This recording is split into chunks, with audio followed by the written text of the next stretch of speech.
Hello and welcome to Just a Guy with your social educator, your LLB, your Looney Left bully. That's right. It's me, Mike D, Mike Duckerberg. How's everybody doing? All right. Um, this may be the last one for 2024. I don't know. I may jump on Tuesday. Um, New Year's Eve, we'll see. If we do, I'll let you know. We'll put it up on all the social media sites. We'll put it up on Facebook. We'll put it up on Rumble. We'll put it up on YouTube. Check the little shorts on Instagram, things like that. Today, guys, though, listen. For the past 4 years, the past 8 years, really, you guys on the right have been called election deniers. Okay?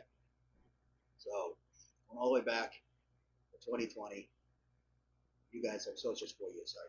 Going all the way back to 2020, you guys have been called election deniers, right? Now, the shoe is on the other foot. Well, it was on the other foot beforehand in 2016 when Hillary Clinton and her team thought that Trump stole the election. They weren't election deniers. Trump's a crook, right? 2020, you guys were election deniers. Now, 2024, Trump wins again. What is the socialist, communist, Marxist party up to? That's right, they're thinking of every excuse to not certify President Trump January 6th. They're coming up with excuse after excuse. Because why? The party of democracy is doing everything against the Constitution, against democracy, to deny him, which makes you guys sorry they have only left. You are election deniers. All right? I'm not going to let you live that down. Just like I'm not going to let down the original border czar, Kamala Harris, right? Difference being we actually have a good border czar this time. So let's get to it. The Hill. Looney Left publication online. Love to talk a bunch of trash on the Republican Party. Anything you do is always wrong. They reprinted an article December 26th with Evan Davis, who's a Columbia Law School educated lawyer, and David M. Schulte, I guess, Schulte. He's a former law clerk for Justice Potter Stewart. Just to give you an idea, Justice Potter Stewart stepped down in 1981, so it just shows you how old this guy is and how old they are. All right. Now they argue that Trump should be blocked from taking office due to the 14th Amendment to the Constitution. Now, if they were actually arguing facts, maybe. But let me read to you guys what Article 14, or the 14th Amendment, 14th Amendment, Section 3 states. I'm not going to go through all of it, it's rather lengthy. We're just going to look at 14th Amendment, we're looking at Section 3. It reads, again, directly from the Constitution, no person shall be senator or representative in Congress or elector of president and vice president or hold any office, civil or military, under the United States or under any state who shall have previously taken an oath as a member of Congress or as an officer of the United States or as a member of any state legislature or as an executive or judicial officer of any state to support the Constitution of the United States shall have, this is part they're focusing on, shall have engaged in insurrection or rebellion against the same, or given aid or comfort to the enemies thereof. But Congress may vote by 2/3 of each house to remove such disability. So, we're not even going to question that right now. It's not talking about that. But what the Columbia Law School educated lawyer, Evan Davis, and the law clerk for Justice Potter Stewart, his name is David Schulte. What they're arguing is that they should block, the Democrats should block President Trump because he has engaged in insurrection or rebellion against the same. Keyword being insurrection, because they love that word, right? Ethan Davis says, I quote, The evidence of Trump's involvement in insurrection is overwhelming, and the law is clear. Democrats would be justified in rejecting his certification based on this constitutional requirement. Now, I don't know what the hell they're teaching in Columbia law, but they don't teach, obviously, innocence and guilt. Because accusations don't count. Okay? See, when he's talking about this, he talks about evidence of Trump's insurrection is overwhelming. They're going back to the second impeachment. Right? The second impeachment is when he going in, election denier, started January 6th riots, all that other crap, right? So let me explain to you, according to the Constitution, I'm going to explain this to Evan Davis too, according to the Constitution, how this works. Okay, because I understand, Evan, Columbia law, they should take back your degree. Okay? Let me explain to Evan Davis and the rest of you guys how the impeachment process works. The impeachment process goes through Congress. There's two chambers of Congress. There's the House of Representatives and there's the Senate. All impeachment processes start in the House of Representatives.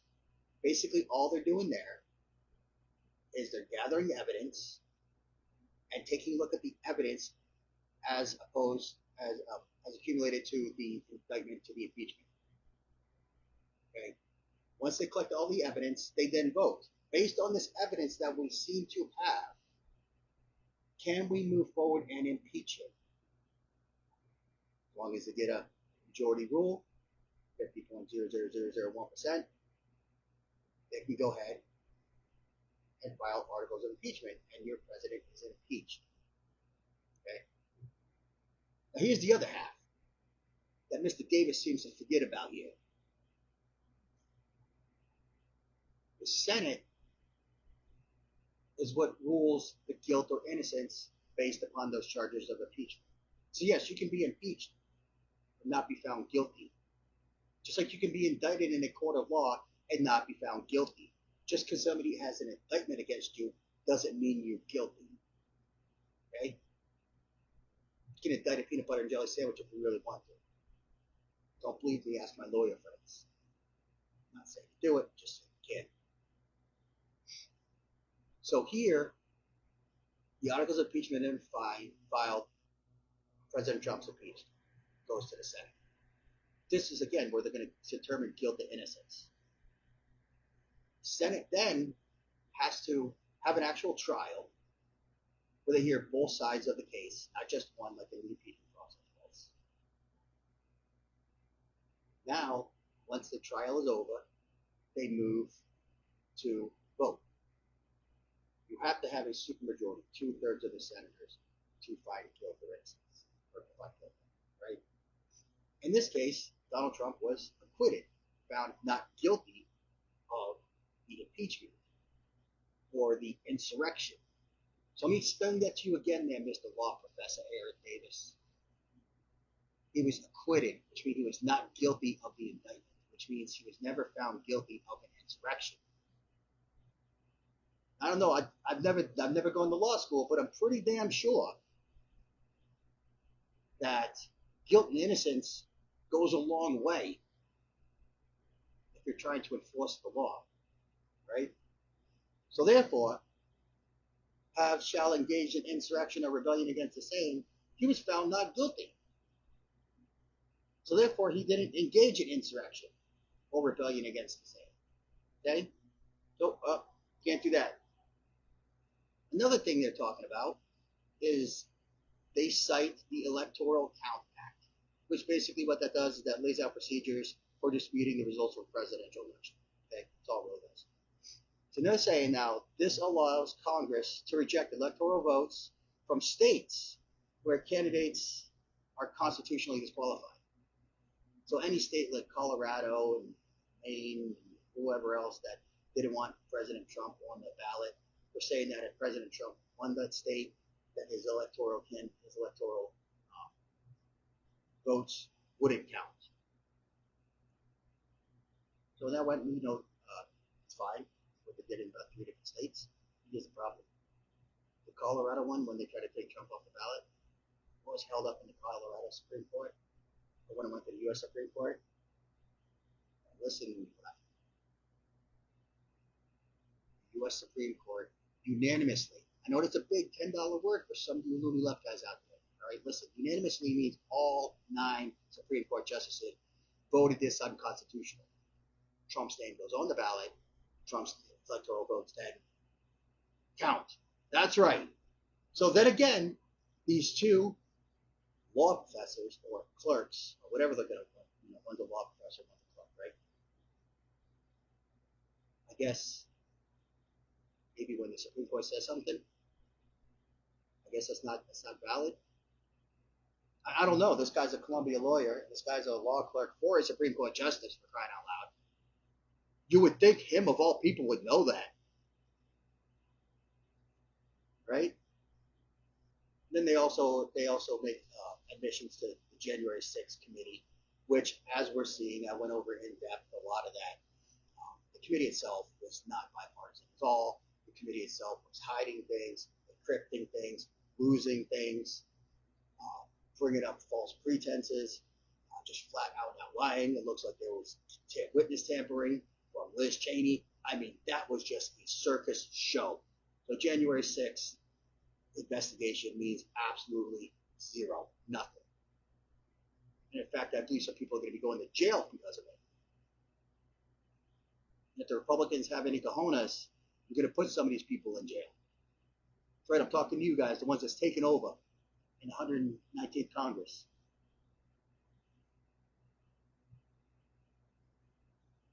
Grow some cojones. Do what you're supposed to do. Throw these criminals in jail. So now you look at special counsel Jackass Smith. Let's take a look at that. He tried on multiple occasions to find Trump guilty for his efforts to overturn the 2020 election and for allegedly withholding White House documents and allegedly obstructing against the government's investigation into the secret files, top secret files. Okay? Oh, November 26th, special counsel Jackass Smith goes in both cases. So guess what, Evan? Guess what, Mr. Schulte? Wasn't found guilty on those either. No matter how hard special counsel tried to nail Jello to the wall, it just wouldn't stay. So again, this whole prefix from the Hill, from a lawyer that's Columbia educated, and a law clerk for a Supreme Court justice, come up with excuse after excuse that, guess what, is unlawful. It's not hard, guys. It's not hard to see through the crap that the Looney Left puts up there. All right? This isn't that difficult. I mean, even Trump versus United States in July of 2024, that's when they described the absolute immunity as president, where he has partial immunity, in regards to special counsel Jackass Smith. That destroyed his entire case. So what did he do? He tried to refile back in August, making it a little bit more concise, but doesn't matter. He's withdrawing all of his stuff, and he's going to resign before President Trump gets in there. So, bye. See you later. I hope I don't want to say that. The next thing that we're reading about, what you've seen about, what we're hearing about, is obviously, most of you know, the Speaker of the House, Mike Johnson, may or may not get reelected as Speaker. That majority of the Republicans are going to go ahead and support him. You've got a few that are unwavering, not quite sure what they're going to do. He's really the only solid name that's up for the Speaker of the House right now. There's a couple of other names being floated. We'll see. We'll see how it works out. But now what you're hearing is, well, if there's no Speaker of the House, you can't certify January 6th. Because if there's no Speaker, then the House can't be in session. And then if there's no House in session, on January 6th, you have a joint session of Congress, which means you have the Senate and the House there. Well, Vice President, the Kamala Harris, certifies the electoral votes. But if the House isn't there, then technically you're not supposed to be able to do that. And they're saying that without a Speaker of the House, you can't have House in session. Here's the problem with that. See, unlike them, unlike these guys that, on CNN and MSNBC and all these other Looney Left stations and The Hill and all this other crap, I actually did a little bit of homework. What you fake ass journalists are supposed to be doing, right? What you guys should be doing, but you're not, because Trump Ranger syndrome is definitely real. And we're seeing it everywhere, right? Now, if you'd actually do some homework there, CNN, MSNBC, Morning Joe, all these other, The View, all you guys, do a little bit of homework. I'm going to help you out, right? Pay attention. Get your pads and papers out. Get your text machines out. I don't care if you got a BlackBerry, whatever it is, your iPhone. Get it out. I'm letting you get it out now. So I want you to type this down or write this down, all right? House Rules from the 118th Congress, Rule 1, Clause 8, Section 3. Now remember, the House gets to create their own laws, their own rules of the House. When they created the Speaker, there's not much being said about the Speaker in the Constitution, much over saying that the House chooses their own Speaker. Okay, so all the rules and the powers and everything set forth for the Speaker of the House are contained within the House rules. So again, Rule 1, Clause 8, Section 3. We read it verbatim, all right?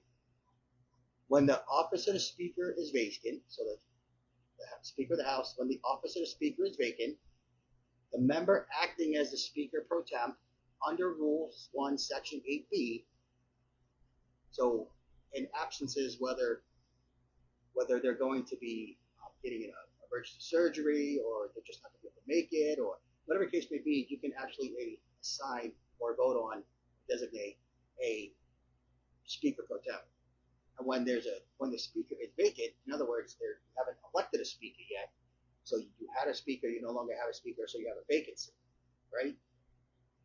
The acting Speaker pro temp under Rule 1, Section 8b may exercise such authorities of the office as may be necessary and appropriate pending the election of the Speaker of the House or Speaker pro temp.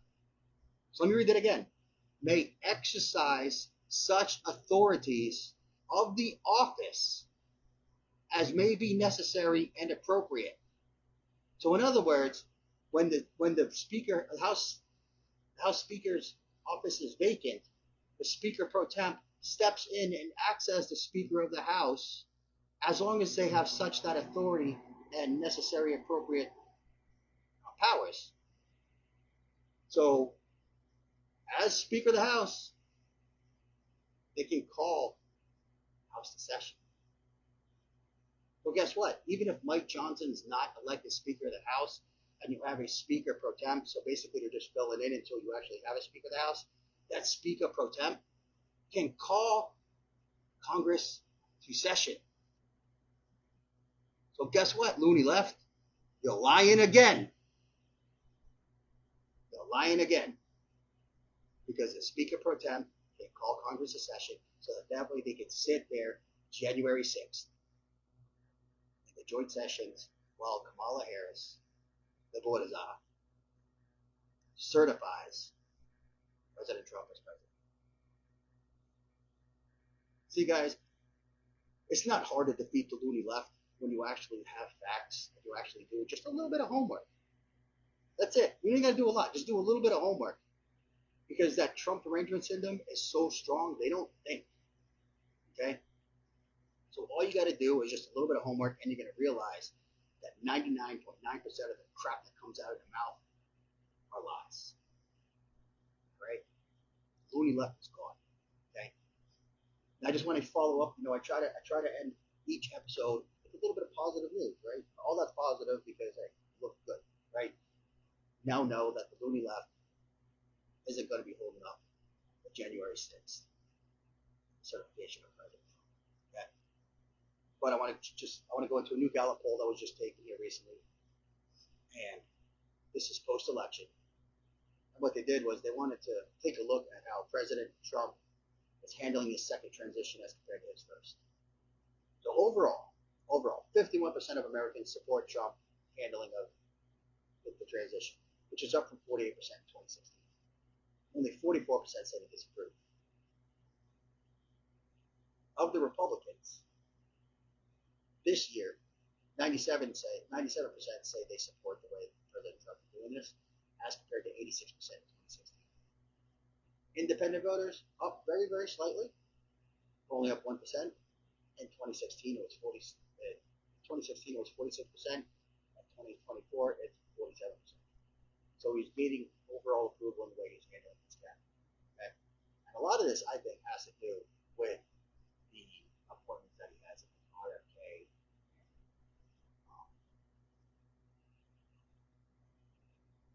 Tulsi Gabbard, some of these other controversial ones, even when Matt gets really wrong, right? So I think a lot of these names that he's pushing out there that are very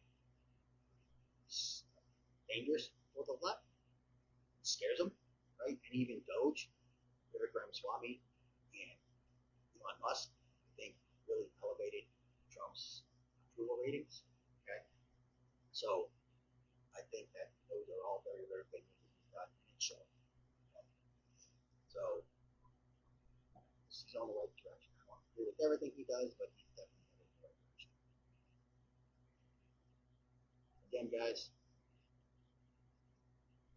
I want you guys to keep doing what you're doing. We are social educators. I give you all this information. I do the homework for you. I present you facts, so that way when the Looney Left comes at you, you can now say, not going to happen. Let me tell you why. And you know what? That Trump derangement syndrome, unfortunately, no vaccines. Well, if there was a Looney Left president, you could actually have it. That's an idea. It's an idea. RFK Jr., sorry, RFK Jr. Maybe we should make a vaccine for the Trump derangement syndrome. TDS vac. All right? So let's work on that, RFK. Get the FDA to work on that one. Okay? But when the Looney Left comes at you guys, they try to argue all their feelings and all their headlines versus facts. You now have the ammunition. Just shut them up, set them straight, and of course the Looney Left isn't going to listen. But it's those people that have honest questions. Can they really stop President Trump from being president January 6th? It really look like it. That's another idea. But the two that they've been swinging their big baseball bat at, swing and a miss. You guys are now armed with this educational information to go out there and keep people straight.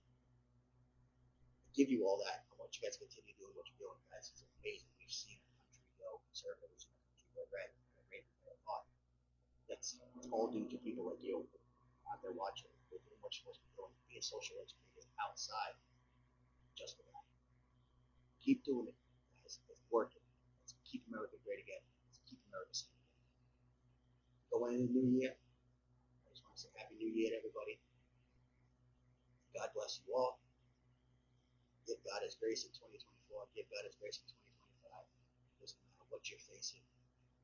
God's going to see you through it.